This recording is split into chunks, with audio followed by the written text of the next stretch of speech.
I recently hired a new virtual assistant based out of the Philippines. And I know that so many of you are curious about how that process works and if it might be appropriate and right for your business. So, in today's episode, I'm going to step you through the exact hiring process that I went through to end up with my fabulous new Filipino VA. Let's dive straight in.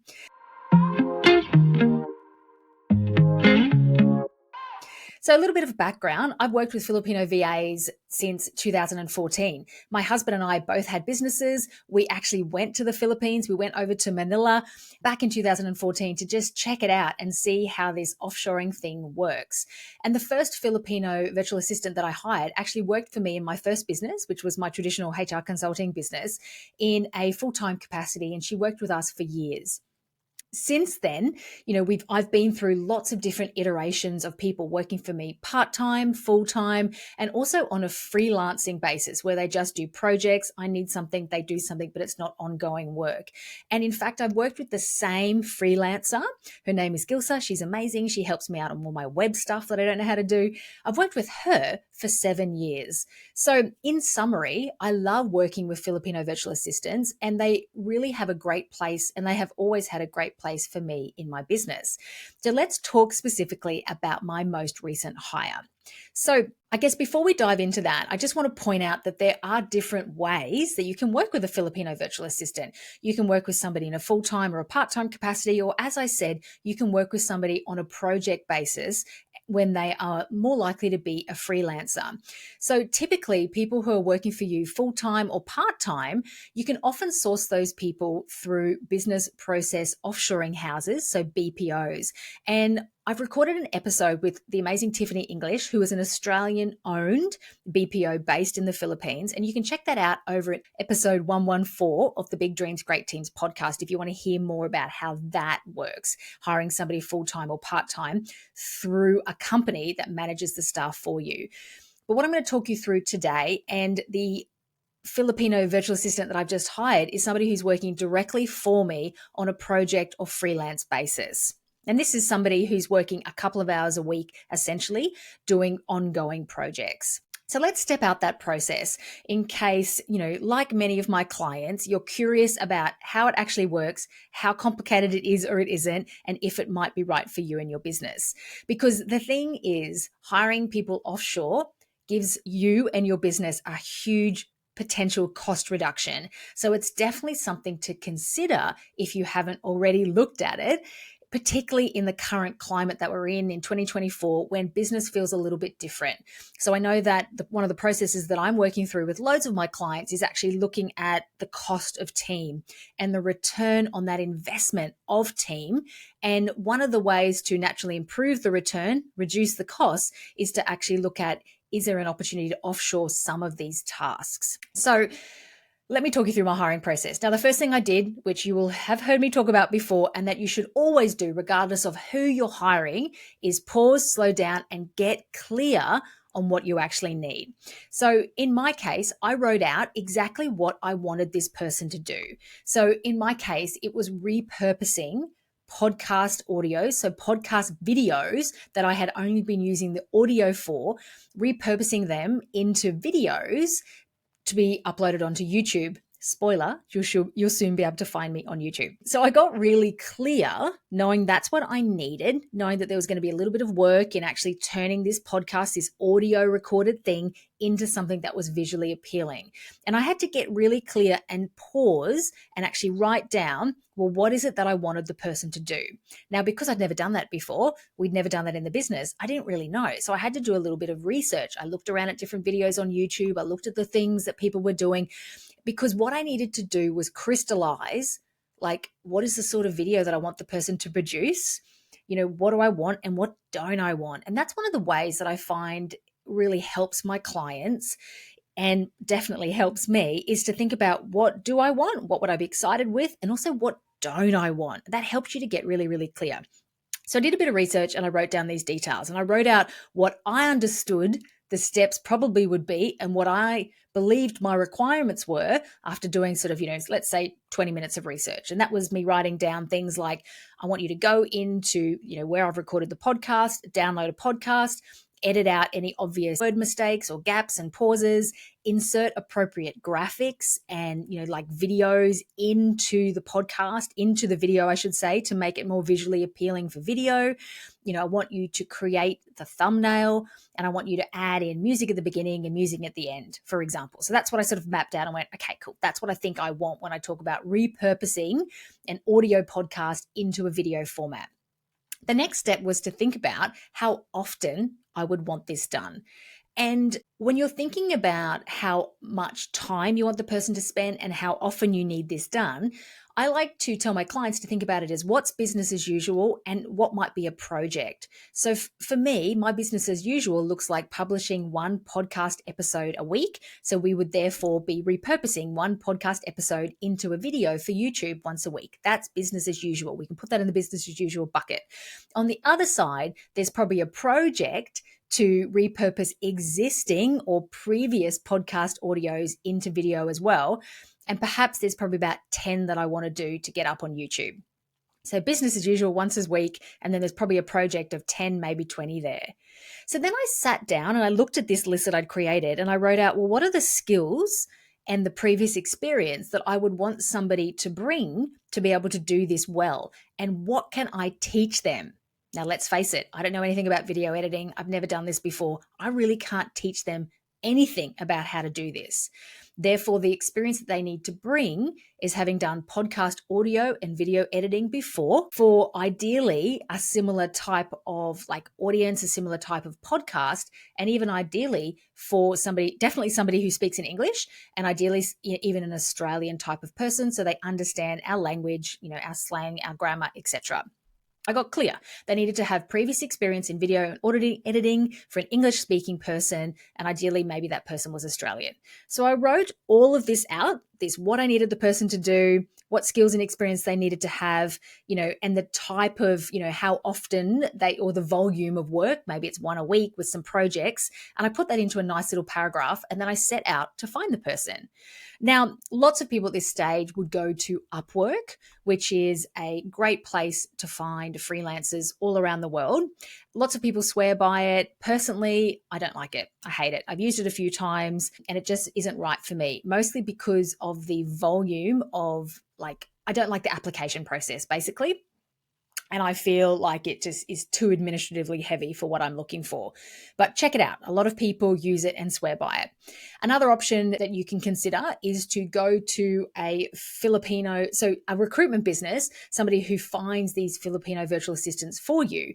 So, like I said before, it may be somebody who employs them for you and you actually pay, the person or the company, or it may be somebody who just sources them and then you work directly with the person. Now, I'm always willing to pay a margin or a fee for somebody to help reduce the recruitment admin, especially when it comes to working in an offshore capacity with somebody. So what I did was I said to Google and I started looking for, podcast, video, specific editing virtual assistants based in the Philippines. And I was open to finding companies who could help me source that person or finding people direct. Now, after doing a bunch of Googling and really targeted searching, I ended up finding about 5 potential people who look like they fit the bill. And I was able to reach out to them directly. So I definitely found a few businesses as well who said that they had qualified people on their books that they could introduce me to, but I managed to find some profiles individually and I just reached out to those people. And I guess because I'm a recruiter as well, and I've been doing this forever, I just reached out direct because I was quite comfortable doing that. And I got it down, going back and forward with the person, asking for, examples of podcasts they've worked on before, videos they've edited before, asking to see their portfolio of work, went back and forward a little bit. And I got down to about 3 people that looked really good. And I invited those 3 people onto a Zoom call to have a discussion and talk more about the specifics of the project. I also sent them before that call, the details of what I believed I was looking for so that they could look at that beforehand, look at, those 5 steps, download it, edit it, do this, add an intro, outro, etc. So they could look at that before our conversation.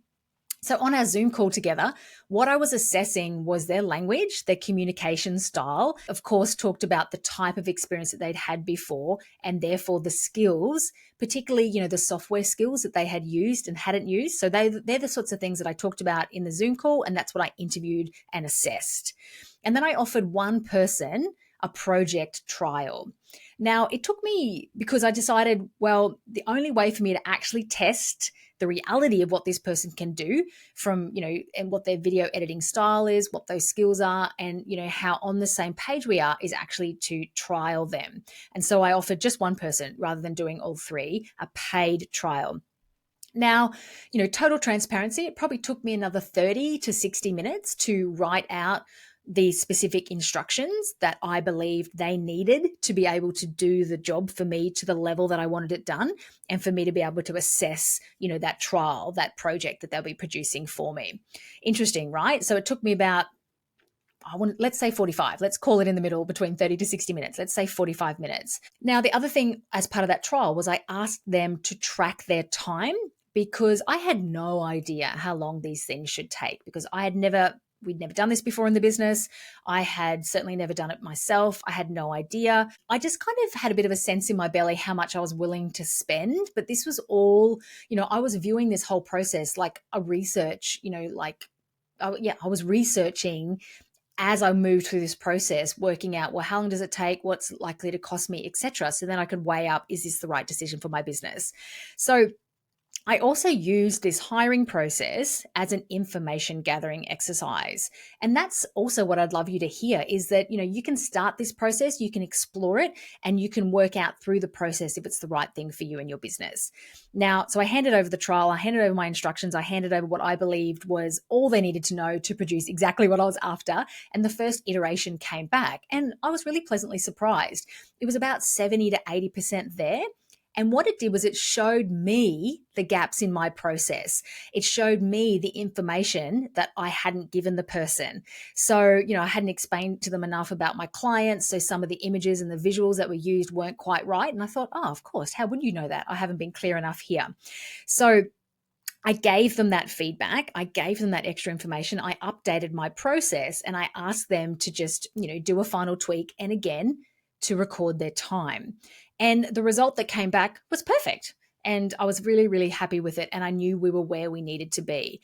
So from that point, at the end of the trial, I was able to assess how much I enjoyed working with this person, what the communication was like in real life, working on a job, how they received my feedback, and of course, the skills and the experience they brought to the table in the quality of work that they produced.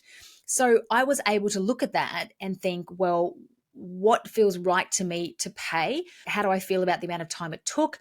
If we allow some training and some time, what would be the amount of time that I would want to cap here, etc. And I was able to make an offer to the person for ongoing work.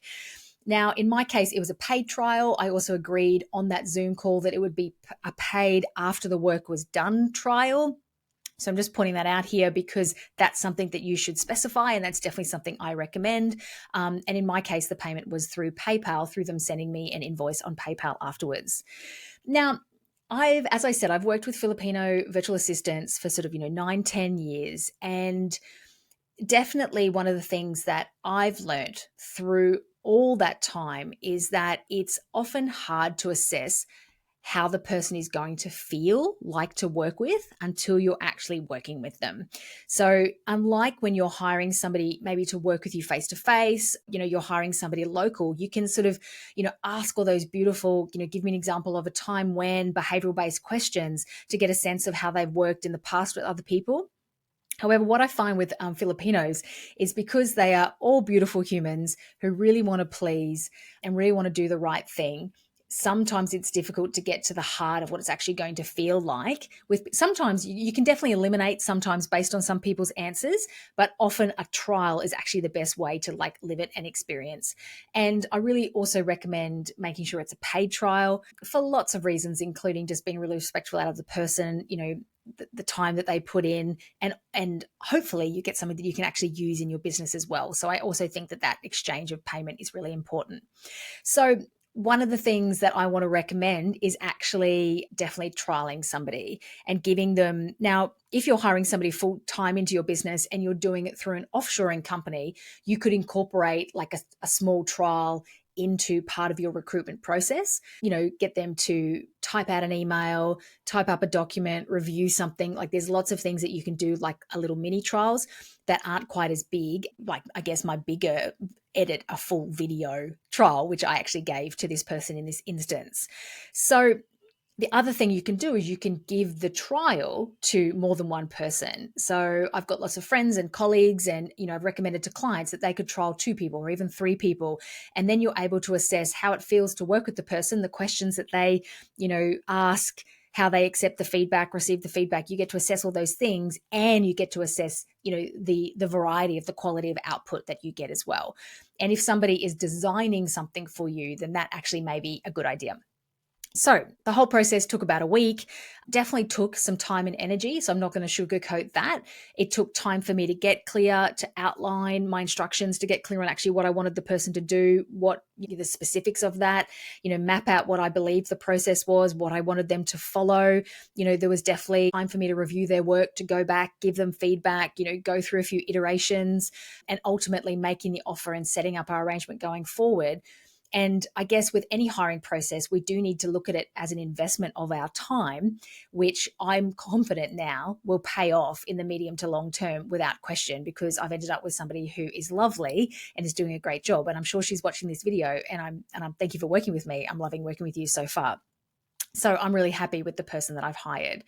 So I hope that by me sharing this, behind the scenes, step by step, has given you a little bit of an insight into maybe where it's possible in your business to offshore something, and it's always easier. It's always easier to offshore something that you know how to do.